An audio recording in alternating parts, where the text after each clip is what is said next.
Muy buenas a todos y a todas, vamos con este primer vídeo de la unidad 10 de figuras planas.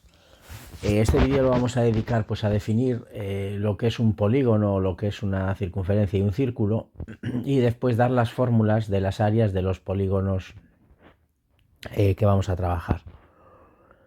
Ya en los siguientes pues explicaremos lo que es el teorema de Pitágoras, lo que son escalas y semejanza y el teorema de Tales.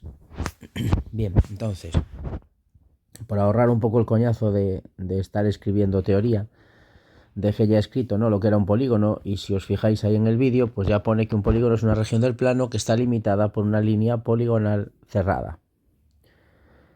¿Qué quiere decir esto? Una línea poligonal quiere decir que no puede tener lados curvos, y cerrada es porque tiene que estar cerrada. Vamos a dibujar un par de ejemplos de lo que sería un polígono. Por ejemplo, esto que estoy dibujando aquí.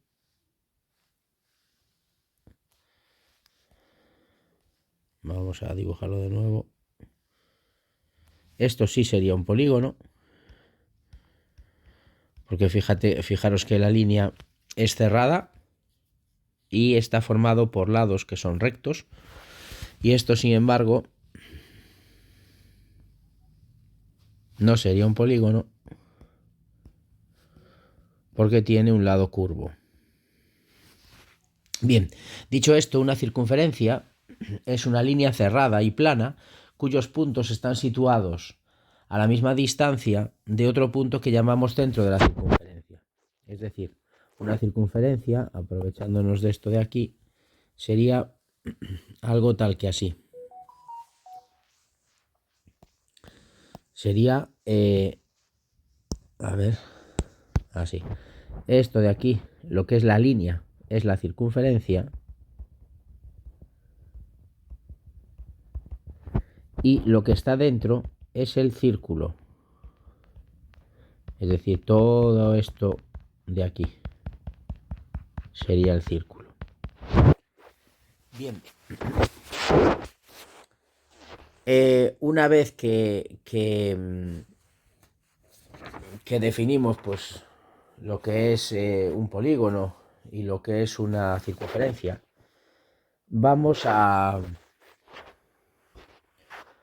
recordar cuáles serían las fórmulas de las áreas de los polígonos con los que vamos a trabajar. Entonces, seguimos dentro del punto 1, pero ahora vamos a poner aquí, bueno, vamos a poner el punto 2, áreas de polígonos.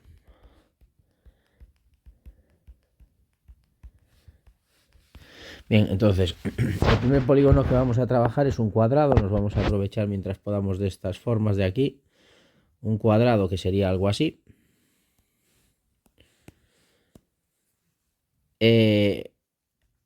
Sabemos que los lados de los cuadrados son iguales todos. Le vamos a llamar L. Bueno, pues el área de un cuadrado sería el lado elevado al cuadrado. Esa sería la fórmula. Si cogemos un rectángulo, aquí tenemos lo que es la base del rectángulo, que le voy a llamar B, y esta es la altura, que le voy a llamar H. Pues el área del rectángulo es base por altura. Otro que tenemos que conocer es el rombo.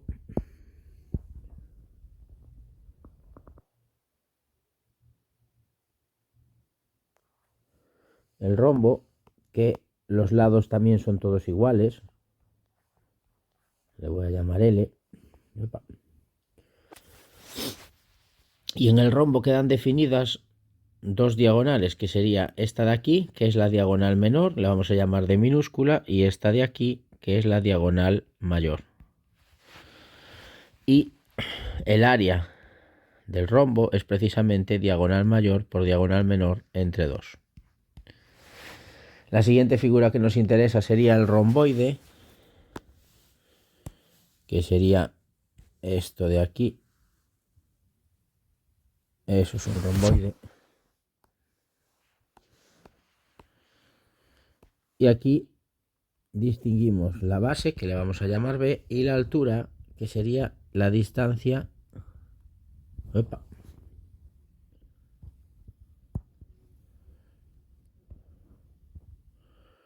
La distancia que va desde una base a otra.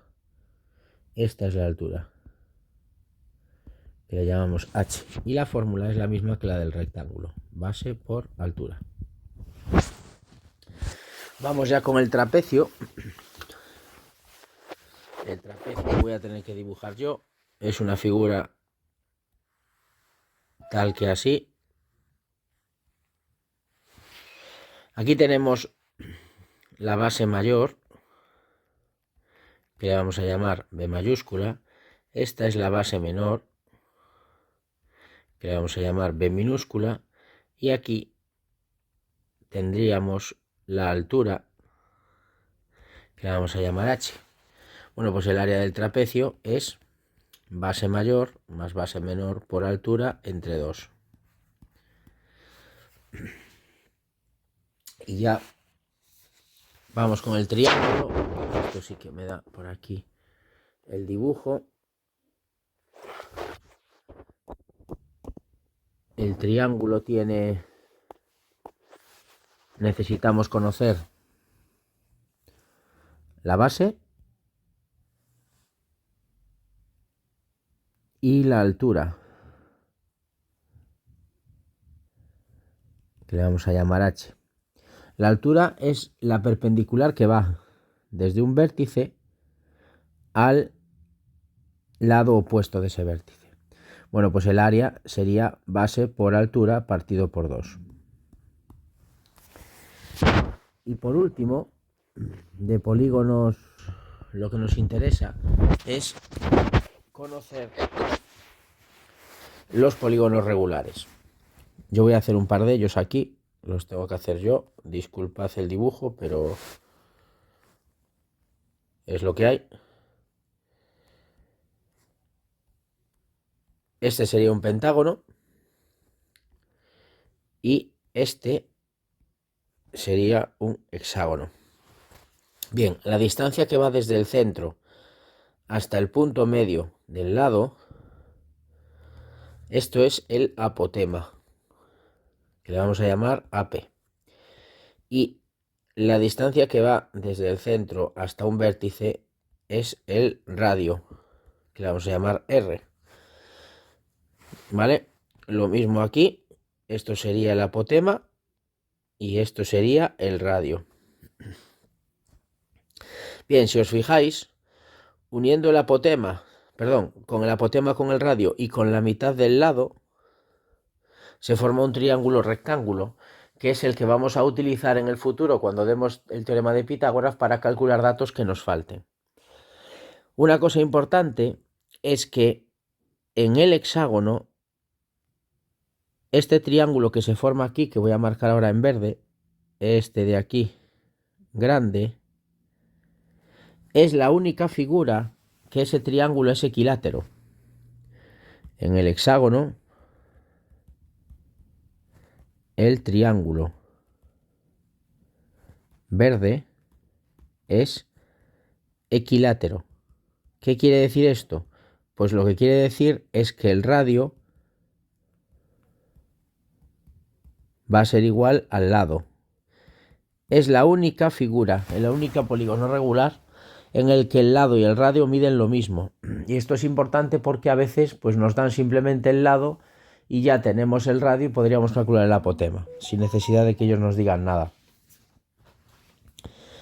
Eso por un lado.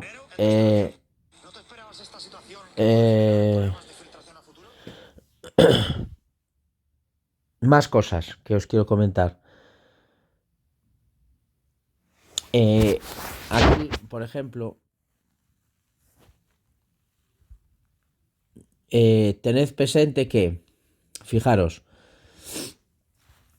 si os fijáis aquí, en el trapecio, aquí se forma también un triángulo que nos podría ayudar a calcular la altura, un triángulo rectángulo, y en un triángulo la altura también nos traza aquí otro triángulo rectángulo que nos puede ayudar a calcular datos que nos falten, ¿vale? Esto siempre utilizando el teorema de Pitágoras. En el rombo, por ejemplo, cuando decía que en el rombo, cuando trazamos las diagonales, se forman también aquí triángulos rectángulos que nos pueden ayudar a calcular o la mitad de la diagonal mayor o la mitad de la diagonal menor o el lado, si nos falta alguno de esos datos. Y en el cuadrado y en el rectángulo, pues para calcular, para encontrar triángulos rectángulos, para calcular datos que nos falten, lo que hacemos es trazar diagonales, ¿no? Trazamos esta diagonal o esta y ya tenemos ahí el triángulo rectángulo que nos puede ayudar con Pitágoras para calcular datos que nos falten. Es importante esto porque nosotros vamos a utilizar muchísimo Pitágoras para cuando nos falta algún dato, para calcular pues el área de una figura o el perímetro de una figura. Bien, una vez dadas las áreas de los polígonos que nos interesan, nos vamos a centrar ya en las figuras circulares. Entonces vamos con el punto 3, que serían longitudes y áreas de figuras circulares.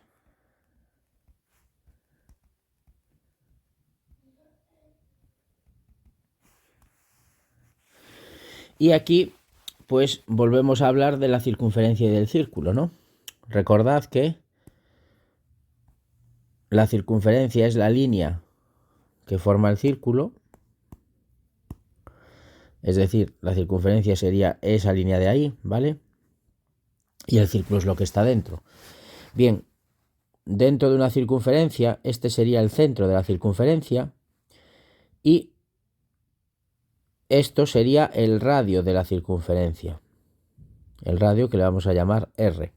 Esto, por ejemplo, una línea que une dos puntos pasando por el centro es lo que se llama un diámetro, que le vamos a llamar D. El diámetro es siempre el doble del radio. Bueno, pues con esto el área del círculo es igual a el número pi por el radio al cuadrado. Estas son fórmulas que conocéis todas del año pasado. Y la longitud de la circunferencia es igual a 2 por pi por r. Son, repito, fórmulas que ya conocéis del año pasado.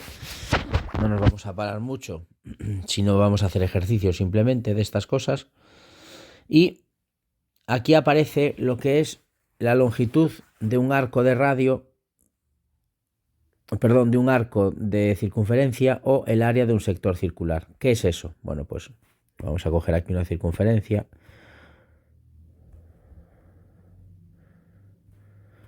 Vale. Si yo trazo desde el centro, como un quesito del trivial, digamos, ¿no? En donde aquí está el número de grados que tiene de amplitud. Lo que hay dentro, esto es un sector circular. Y en verde os voy a poner esta distancia de aquí a aquí. Es un arco de circunferencia.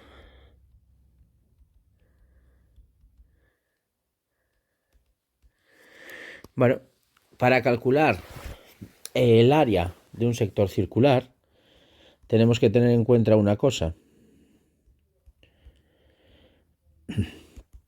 Un sector circular es un trozo de un círculo. El área del círculo era pi por el radio al cuadrado.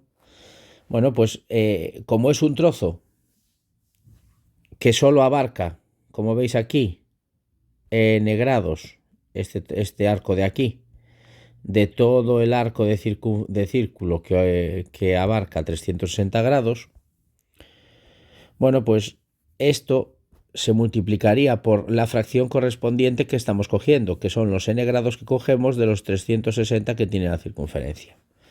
Y este sería la fórmula del área, que lo podemos escribir aquí, así si queréis, de un sector circular.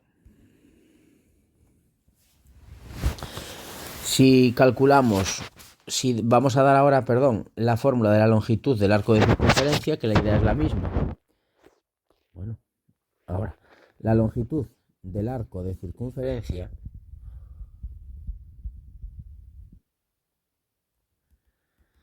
va a coincidir con la longitud de la circunferencia, pero multiplicada por esa fracción que cogemos, que vuelven a ser los n grados partido de 360. Es decir, sería 2 por pi por r por n partido de 360. Eso sería la longitud del arco de circunferencia. Y con esto, pues nada más. Lo que nos tocaría ahora sería hacer ejercicios de esta parte para recordar un poco lo del año pasado, ¿vale? Es importante que las fórmulas os las sepáis y cualquier duda ya sabéis dónde estoy. Un saludo.